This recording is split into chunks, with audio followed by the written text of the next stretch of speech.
सामान्य हिंदी पैरामेडिकल में आता है, रेलवे में भी आता है हिंदी सब। वर्ण और ध्वनि है ना, वर्ण और क्या है, ध्वनि है। वर्ण किसे कहते हैं? व्याकरण का मुख्य रूप से 5 भाग है। कौन कौन सा भाग है? पहला वर्ण है, दूसरा क्या है, शब्द, शब्द के बाद वाक, वाक के बाद छंद विचार, उसके बाद चिन्ह विचार, जिसमें से पहला मेरा है वर्ण। वर्ण क्या है? वर्ण जिसे खंड या टुकड़ा नहीं किया जा सकता। वर्ण का 2 भाग है, स्वर और व्यंजन। क्या? तो हिंदी में स्वर कितना है? 11। ओ आ हर्षई दीर्घई हर्षऊ दुर्गऊ री ए ओ औ, ये सब क्या है? स्वर है। टोटल वर्ण कितना है? 48। टोटल कितना है? 48 वर्ण है, जिसमें से स्वर क्या है? 11 गो है। को से लेके मो तक, जैसे को वर्ग, चो वर्ग, टो वर्ग, तो वर्ग, पो वर्ग, इसको स्पर्श व्यंजन कहते हैं। जो जिसका संख्या कितना है? 25। स्पर्श व्यंजन का संख्या कितना है? 25। यो, रो, लो, वो, ये सब अंतस्थ वर्ण है। क्या है? अंतस्थ वर्ण। किसमें आता है ये? व्यंजन में। ये 4 है। तालब सो, मुदंत सो, दंत सो, हो, ये उष्ण वर्ण है। इसको बोलने पर गर्मी मुंह से निकलता है, उष्मा। ये 4 है। और 2 गो है, ढो और ढो, 2 गो। फिर अनुस्वर है, विसर्ग है, इसको अयोगवाह कहते हैं। किसको कहते हैं? अनुस्वर विसर्ग को अयोगवाह। ये 2 है। वर्ण का 2 भेद है, बता दिए। स्वर, स्वर वर्ण ऐसा वर्ण है जिसका उच्चारण में किसी भी वर्ण की सहायता नहीं पड़ता है, लेकिन व्यंजन के उच्चारण में किसी का भी सहायता पड़ता है। क्या? मूल स्वर, स्वर होता है, मूल स्वर होता है, संयुक्त स्वर होता है। क्या?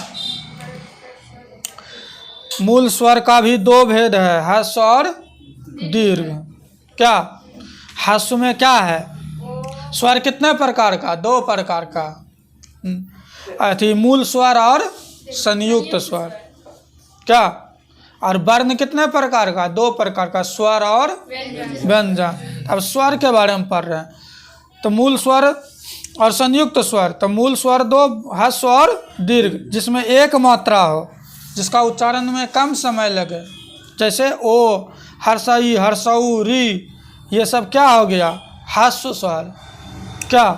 आ, दीर्घई, दुर्गऊ, ए ओ औ, जिसमें दुगना समय लगे, माने किससे?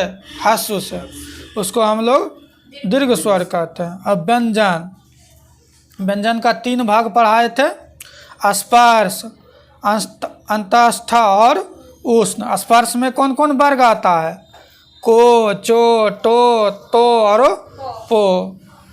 और अंतस्थ में यो, रो, लो, वो। उष्ण में 4 गो, तालब सो, मुदंत सो, दंत सो और हो। क्या? वर्ण भी 2 तरह का होता है, ह्रस्व और दीर्घ। क्या? जिसमें एक मात्रा लगे वो ह्रस्व हो गया, जिसमें 2 मात्रा लगे दीर्घ हो गया। क्या? अनुस्वर और विसर्ग भी व्यंजन का ही प्रकार है। किसका प्रकार है? व्यंजन का ही। जिस तरह इसमें मूल स्वर होता है, उसी तरह इसमें क्या होता है? जैसे मूल स्वर होता था ना, किसमें? मूल स्वर, उसी तरह मूल व्यंजन होता है और संयुक्त व्यंजन भी होता है। बहुत सारे व्यंजन है जो कि कंठ से, तालु से, मूर्धा से, दांत से, ओठ से, ये सब से बोला जाता है। क्या? देखो इसमें कंठ से क्या क्या बोला जा रहा है? ओ, आ, को, खो, गो, अंगो। क्या? ये सब याद रखना पड़ेगा। ये सब जो बोला जाता है ना, ये याद रखना पड़ेगा। क्या बोला? थो, थो जैसे हुआ दांत से, ठो ठो ठो। हाँ, ठो, ठो एगो मूर्धा से, टो वर्ग वाला, टो वर्ग वाला ठो मूर्धा से। क्या? तो यही सब है क्या? जैसे देखो इसमें ध्वनि किसे कहते हैं? ध्वनि किसे कहते हैं? ध्वनि किसे कहते हैं? C number. क्या? भाषा की लघुत्तम इकाई को ध्वनि कहते हैं। निम्नलिखित अक्षरों में से कौन व्यंजन है? व्यंजन चो, चो है। क्या है? चो। कौन सा स्वर है 3 नंबर में? हाँ, हर्षई। क्या? ठीक है। और 4 नंबर में नागरी वर्णमाला में कितने अक्षर होता है? नागरी माने देवनागरी। हिंदी को हम लोग देवनागरी लिपि में व्यक्त करते हैं, इंग्लिश को रोमन। क्या पढ़े थे? 46। को से मो तक के व्यंजन अक्षर को क्या कहते हैं? स्पर्श। क्या? ये पढ़ा था ना अभी। यो, रो, लो, वो कौन सा व्यंजन है? अंतस्थ। सी नंबर। तालब सो, मुदन सो, दंत सो, हो क्या है? उष्ण। घो अक्षर किस वर्ग में आता है? कौन वर्ग में आता है? को वर्ग में। क्या? जो अक्षर व्यंजन के किस वर्ग में आता है? चो वर्ग में। अंघो अक्षर व्यंजन के किस वर्ग में आता है? B number. टो वर्ग में। क्या? दो अक्षर किस वर्ग में आता है?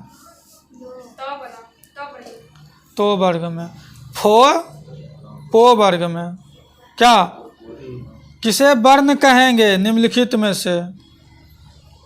वर्ण किसे कहेगा? पढ़ो। किसको कहे? 13 नंबर में क्या लिखना चाहिए? स्वर्ण वर्ण कहेंगे तो वो हो जाएगा। क्या?